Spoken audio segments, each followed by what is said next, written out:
Bismillahirrahmanirrahim.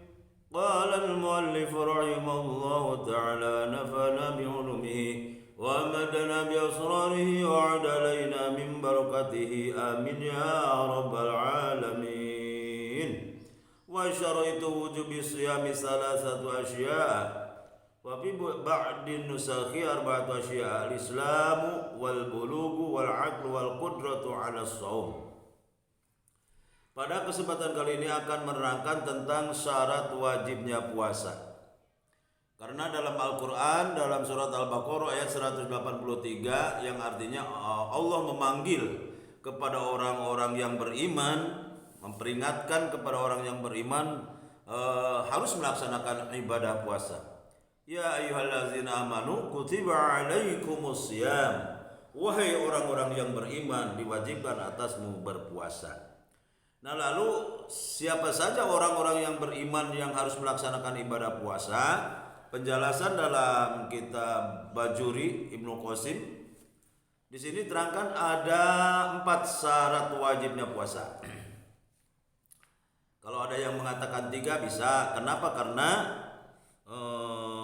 yang kedua dan yang ketiga, balik dan akal itu bisa disatukan disebut dengan mukallaf. Tapi ini dirinci, dijelaskan satu persatu. Jadi jumlahnya ada 4, 1 Islam, 2 balik, yang ketiga berakal, yang keempat wal qudratu 'ala shaum, mampu untuk kuat untuk melaksanakan puasa. Yang pertama orang Islam. Jadi setiap orang Islam harus melaksanakan ibadah puasa. Di mana saja orang mereka, apapun warna kulitnya, dari suku apapun ia dilahirkan, kalau memang sudah akidahnya la ilaha illallah, asyhadu an la ilaha illallah, asyhadu anna muhammadar rasulullah, artinya orang yang berislam, orang yang beriman, itu diwajibkan untuk melaksanakan puasa pada bulan suci Ramadan. Nah, ada bagaimana kalau orang Islam tapi sudah melakukan sesuatu yang mengeluarkan dirinya dari Islam, yang disebut dengan murtad misalnya. Murtad pekerjaan atau perkataan ataupun secara hati itu akidah, maka untuk orang murtad memang diwajibkan untuk diperintahkan segera masuk Islam dan puasa. Karena selagi orang yang dalam keadaan keluar dari Islam yang disebut dengan murtad, maka itu tidak sah untuk melaksanakan puasa. Walaupun memang tetap orang itu dituntut untuk melaksanakan puasa karena sudah Islam. Maka misalnya ada orang Islam, seorang laki-laki sudah jelas Islam, tiba-tiba keluar dari Islam karena misalnya ada kaitan dengan istilahnya pernikahan, nikah dengan orang non muslim, sehingga si laki-laki tadi keluar dari Islam, ikuti si perempuannya misalnya. Secara tiba-tiba nanti setelah melaksanakan pernikahan ternyata mogok di perjalanan sehingga akhirnya cerai dan kembali lagi kepada agama Islam. Maka selama murtad itu fayaqdihi ba'dal audi ilal Islam, selama murtad harus puasanya dibayar, harus diqodho gitu. Walaupun memang selama murtad tidak sah untuk melaksanakan puasa. Yang harus itu wujub mutolabah itu adalah untuk segera masuk Islam. Setelah Islam baru melaksanakan puasa gitu. Tapi kalau selama murtad maka tidak wajib puasa, tidak sah puasanya. Maka walaupun tidak sah puasanya karena sudah masuk Islam terlebih dahulu, fayaqdihi ba'dal audi ilal Islam. Kalau orang tersebut masuk Islam maka harus diqodho itu puasa. Lain lagi dengan orang kafir asli, artinya dari awal belum mengenal Islam gitu. Orang tuanya kafir, misalnya Kristen, orang tuanya Kristen sehingga si anak tersebut begitu masuk usia balik dewasa masih tetap sama orang tuanya, artinya orang Kristen gitu. Berarti kan itu kafir asli. Nah, kalau kafir asli maka tidak wajib untuk mutolabah, untuk di pamrih, untuk dipinta untuk puasa gitu. Jadi artinya ketika masuk Islam itu tidak ada istilah qadha gitu, karena kafirnya asli. Jadi kalau kafir asli masuk Islam gitu, walaupun sudah lewat beberapa bulan, beberapa tahun, artinya setiap Ramadan tidak puasa, tidak ada tuntutan untuk melaksanakan qadha gitu secara hukum syara dzahiriyah. Adapun urusan nanti di akhirat tetap ada tuntutan karena tidak puasa, karena tidak Islam. Wa in wajaba alaihi wujubu iqobin, karena tidak melaksanakan puasa maka orang tersebut akan mendapatkan siksaan karena tidak puasanya itu. Bahkan tidak cuma sekedar puasa, ka ghairihi minal wajibat, karena umat Islam kan harus sholat, orang non muslim tidak sholat. Orang Islam harus puasa, non muslim tidak puasa. Orang Islam harus melaksanakan haji, sedangkan tidak haji orang non muslim. Zakat dan sebagainya, itu semua kewajiban yang harus dilaksanakan oleh orang Islam gitu. Terus orang tersebut masuk Islam, ya udah tidak ada masalah apa-apa, artinya tidak ada istilah qadha.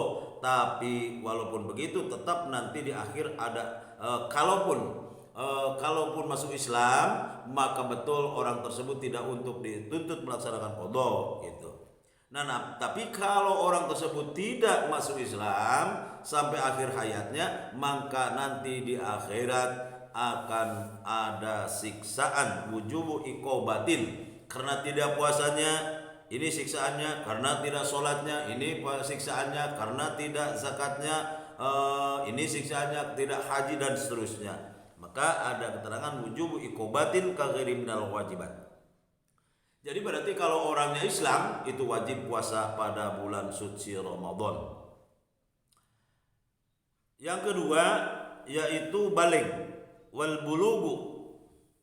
Setiap orang yang baligh itu wajib melaksanakan ibadah puasa. Baligh itu adalah tandanya ada 3, karena satu misalnya perempuan sudah men gitu, minimal usia 9 tahun itu sudah baligh, atau laki-laki juga sudah mimpi keluar sperma itu juga sudah baligh.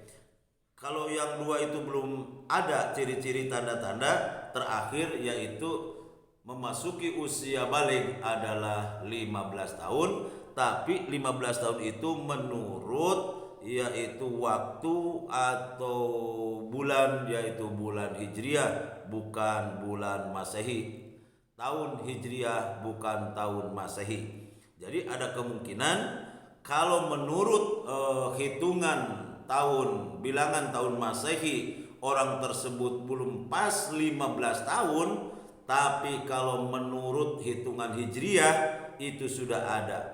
Misalnya 15 tahunnya itu kurang 1 bulan, kurang 2 bulan menurut Masehi. Menurut Hijriah pasti itu sudah masuk baligh gitu. Maka kita adanya tahun Hijriah itu sebetulnya untuk dipakai orang-orang Islam, menentukan waktu-waktu adalah tahun Hijriah. Maka kita harus mengenal bulan-bulan Hijriah, tahun Hijriah, karena lebih banyak tahun Masehi daripada tahun Hijriah, begitu. Jadi yang paling rawan atau yang paling dikhawatirkan nanti masalah berkaitan dengan wali nikah. Misalnya ada kakaknya sudah baligh, bapaknya sudah meninggal untuk jadi wali, terus kakeknya juga sudah meninggal, maka walinya pindahkan ke saudara akhun syakik. Nah, terus kakaknya kan nggak ada, perempuan semuanya, cuman ada laki-laki, itu ada adinya. Pas dihitung menurut Masehi, hitungan Masehi 15 tahun kurang 1 bulan. Nah, itu sebetulnya harus menjadi wali. Kenapa? Karena adiknya tersebut dihitung dengan hitungan hijriah pasti sudah masuk 15 tahun. Jadi yang kedua itu adalah orang yang sudah balik. Bagaimana kalau mafhumnya orang yang belum balik, artinya masih kanak-kanak, sobi istilahnya. Sobinya itu kalau sudah mumayyiz, kalau sudah tamyiz, maka sah untuk melaksanakan puasa walaupun belum wajib. Jadi berarti sobi itu belum wajib melaksanakan puasa. Bagaimana kalau puasa? Puasanya tergantung apakah orang tersebut sobi itu sudah mumayyiz atau belum. Kalau sudah mumayyizan soha minhu, maka sah puasanya. Tapi kalau belum tamyiz, maka wa illa fala, maka tidak sah puasanya. Itu yang kedua. Dan yang ketiga, wal aqlu, punya akal. Akal di sini adalah yang dimaksud dengan tamyiz gitu. Idang. Setiap orang yang berakal wajib untuk melaksanakan puasa pada bulan suci Ramadan. Bagaimana kalau tidak ada akal? Artinya tidak punya akal, seperti orang gila, al-majnun, ataupun wal mughma alaih. Mughma alaih yang disebut dengan sakalor, wasakron, atau orang yang mabuk, fala yajibu alaihim, maka tidak wajib terhadap mereka untuk melaksanakan puasa. Mutlaqan sawaun ta'addau aula, apakah secara disengaja ataupun tidak disengaja. Amma wujubul qada'i fa fi tafsilun. Nah, berkaitan tadi dengan orang yang tidak punya akal, berarti orang yang gila, mugma alaih, sakalor, sakron, yang mabuk. Bagaimana dengan qadanya? Nah, amma wujubul qada'i fa fi tafsilun, berkaitan dengan wajibnya qada itu adalah tafsir, terperinci, beda-beda. Fal majnun in ta'adda wajib alaihi al-qada'u wa illa fala. Orang gila kalau gilanya itu disengaja, maka wajib untuk diqadha.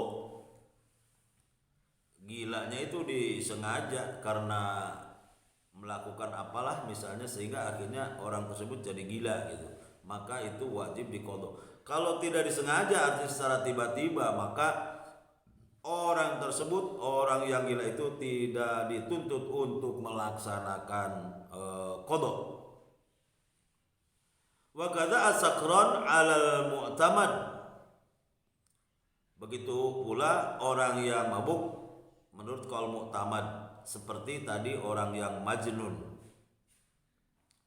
Tapi menurut satu qaul ada keterangan waqila yajibul qadha 'alaihi mutlaqan.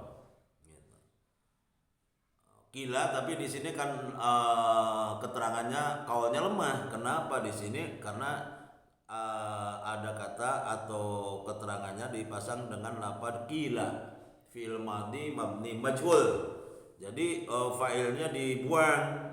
Jadi gila, konon ceritanya, siapa yang menceritakan gitu. Maka konon ceritanya atau satu kil ada yang berpendapat bahwa wajib qadha untuk orang yang mabuk. Ila yajibul qadha alaihi mutlaqan, disengaja ataupun tidak disengaja. Untuk sakron itu adalah wajib qadha.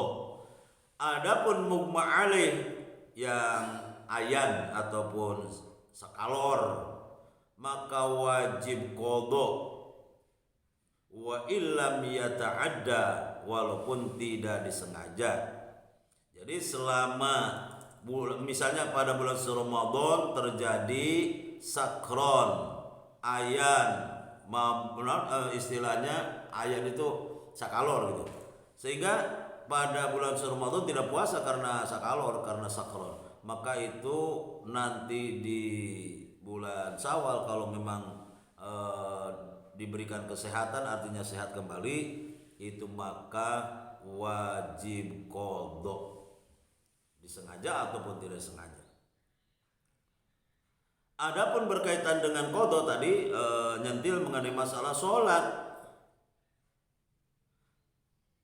Kalau berkaitan dengan qada sholat itu disebut dengan tafsir karena berkaitan dengan muta'adi wa ghairihi, disengaja ataupun tidak.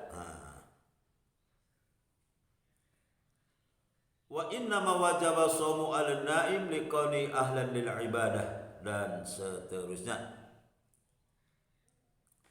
Udah terlalu panjang. Jadi yang kedua, yang ketiga ya. Yang ketiga itu yang diwajibkan untuk melaksanakan puasa orang yang punya akal. Dan yang ketiga, yang keempat, wal qudratu 'ala shaum. Orang Islam, orang beriman untuk melaksanakan puasa kalau memang mampu untuk melaksanakan puasa. Ai itaqatuhu hisan wa syar'an. Orang tersebut kuat untuk melaksanakan puasa secara syar'an, secara hisan wa syar'an. Secara fisik kuat, artinya tidak ada halangan, wa syar'an secara syara pun tidak ada halangan. Tidak masyarakat itu. Nah, bagaimana kalau misalnya ada halangan secara hisan atau syar'an? Secara hisan itu diantaranya seperti karena sakit. Gitu. Al-marid, orang yang sakit yang sudah diperbolehkan untuk tayamum, maka orang tersebut boleh-boleh saja batal puasanya, tidak berpuasa karena sakit. Nah, berarti karena sakit al-marid itu tidak kuat secara hisan, maka tidak dosa walaupun tidak puasa. Nah, ya kalau yang dimaksud ataupun yang dimaksud dengan syar'an la yutikuhu syar'an, yaitu isinya al-haidu wan nufasa'u, orang yang haid, orang yang nipas. Itu perempuan yang masih usia subur, biasanya zawatul haid, usia subur kan masih ada men. Nah, ketika masa menstruasi datang men pada bulan Ramadan, maka tidak boleh berpuasa ataupun tidak wajib untuk berpuasa, bahkan haram untuk puasa orang yang haid dan orang yang nifas. Kalau haid itu berarti biasanya kan yang sedang kan 6 hari, paling lama 15 hari 15 malam. Ada juga yang cuman yaumun walailatun, 1 hari 1 malam. Kalau nifas yang sedangnya itu kan 40 hari. Yang paling singkat itu lahdotun atau majatun. Begitu melahirkan langsung beres, bayi keluar darah, setelah itu langsung tidak ada lagi gitu. Maka bisa nifas cuman lahdotun.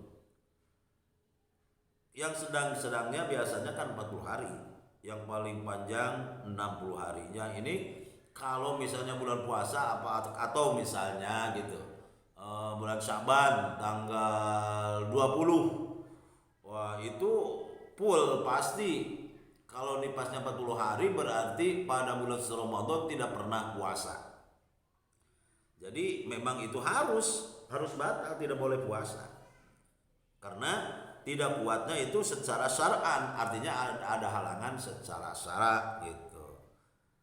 Namun hati-hati ketika ada seorang perempuan pada bulan Ramadan tidak berpuasa karena haid, tidak berpuasa juga karena nifas, maka harus dihitung fa'iddatu min ayyamin ukhra, nanti dibayar waktu-waktu yang selanjutnya nanti di bulan Syawal dan seterusnya.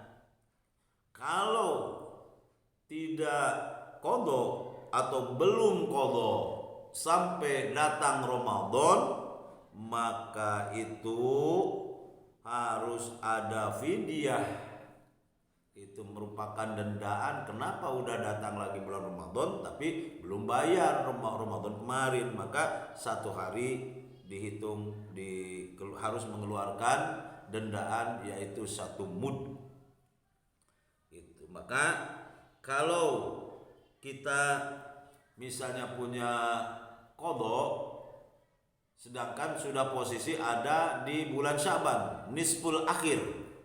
Nisful akhir berarti setengah yang akhir, tanggal 16 sampai tanggal 30 itu disebut dengan nisful akhir. Kalau tanggal 1 sampai tanggal 15 disebut dengan nisful awal. Sedangkan di posisi keadaan di nisful tsani, bulan Sya'ban itu tidak dianjurkan untuk puasa sunnah, tapi kecuali in wafaqa adatan lahu, misalnya karena sudah kebiasaan dari mulai Rajab, bahkan sebelum Rajab juga puasa terus, Senin, Kamis puasa terus, maka nisful akhir di bulan Sya'ban Senin dan Kamis berjalan terus. Atau ada juga puasa yang bertepatan dengan hari lahirnya, hari Wedalan, itu boleh-boleh saja, wafaqa adatan lahu. Aw wasola, atau bersambung dengan nisful awal tanggal 15. Karena malam nisful Sya'bannya kita melaksanakan ibadah pada malam hari dan siang harinya tanggal 15 melaksanakan puasa, maka tanggal 16 17 bisa puasa karena ada nyambung dengan nisful awal. Karena dalam satu hikayat bahwa ada seorang umat Islam, atau katakanlah ya orang Islam gitu, meninggal setelah 8 bulan. Setelah 8 bulan sobatnya ada niat untuk ziarah ke makbarohnya. Pada malam harinya mimpi bertemu dengan yang akan diziarahi itu yang sudah meninggal. Ternyata sudah robah warnanya, atau kelihatannya itu sudah jelek, sudah robah lah gitu. Ditanya-tanya, karena saya begitu dimasukkan ke dalam kubur terus-terusan disiksa, mendapatkan siksaan, naudzubillah, selama 8 bulan. Ketika saya masuk